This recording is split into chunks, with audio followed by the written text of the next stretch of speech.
کچھ شک نہیں کہ اللہ ہی میرا اور تمہارا پروردگار ہے، تو اسی کی عبادت کرو، یہی سیدھا رستہ ہے۔ پھر جب عیسیٰ نے ان کی طرف سے انکار و نافرمانی ہی دیکھی تو کہنے لگے کہ کوئی ہے جو اللہ کا طرفدار اور میرا مددگار ہو؟ حواری بولے کہ ہم اللہ کے طرفدار اور آپ کے مددگار ہیں، ہم اللہ پر ایمان لائے اور آپ گواہ رہے کہ ہم فرمانبردار ہیں۔ اے پروردگار، جو کتاب تو نے نازل فرمائی ہے ہم اس پر ایمان لے آئے اور تیرے پیغمبر کے متبع ہو چکے، تو ہم کو ماننے والوں میں لکھ رکھ۔ اور وہ یعنی یہود قتل عیسیٰ کے بارے میں ایک چال چلے، اور اللہ نے بھی عیسیٰ کو بچانے کے لیے تدبیر کی، اور اللہ بہترین تدبیر کرنے والا ہے۔ اس وقت اللہ نے فرمایا کہ عیسیٰ، میں تمہاری دنیا میں رہنے کی مدت پوری کر کے تم کو اپنی طرف اٹھا لوں گا اور تمہیں کافروں کی صحبت سے پاک کر دوں گا، اور جو لوگ تمہاری پیروی کریں گے ان کو کافروں پر قیامت تک فائق و غالب رکھوں گا۔ پھر تم سب میرے پاس لوٹ کر آؤ گے تو جن باتوں میں تم اختلاف کرتے رہے اس دن تم میں ان کا فیصلہ کر دوں گا۔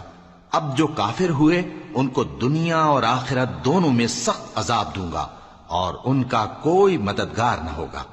اور جو لوگ ایمان لائے اور عمل نیک کرتے رہے ان کو اللہ پورا پورا صلہ دے گا، اور اللہ ظالموں کو دوست نہیں رکھتا۔ اے نبی، یہ ہم تم کو اللہ کی آیتیں اور حکمت بھری نصیحتیں پڑھ پڑھ کر سناتے ہیں۔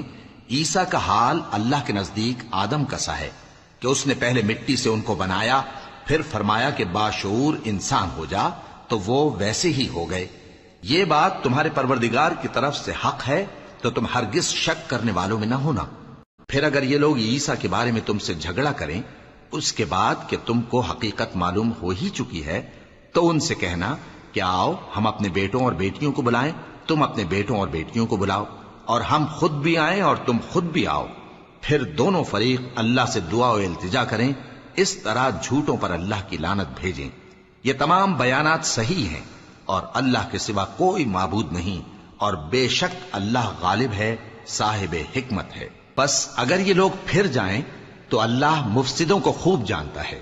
کہہ دو کہ اے اہل کتاب، جو بات ہمارے اور تمہارے دونوں کے درمیان یکساں تسلیم کی گئی ہے اس کی طرف آؤ، وہ یہ کہ اللہ کے سوا ہم کسی کی عبادت نہ کریں اور اس کے ساتھ کسی چیز کو شریک نہ بنائیں، اور ہم میں کوئی کسی کو اللہ کے سوا اپنا کارساز نہ سمجھے۔ پھر اگر یہ لوگ اس بات کو نہ مانیں تو ان سے کہہ دو کہ تم گواہ رہو کہ ہم اللہ کے فرما بردار ہیں۔ اے اہل کتاب، تم ابراہیم کے بارے میں کیوں جھگڑتے ہو؟ حالانکہ تورات اور انجیل ان کے بعد اتری ہیں اور وہ پہلے ہو چکے، تو کیا تم عقل نہیں رکھتے؟ دیکھو، ایسی بات میں تو تم نے جھگڑا کیا ہی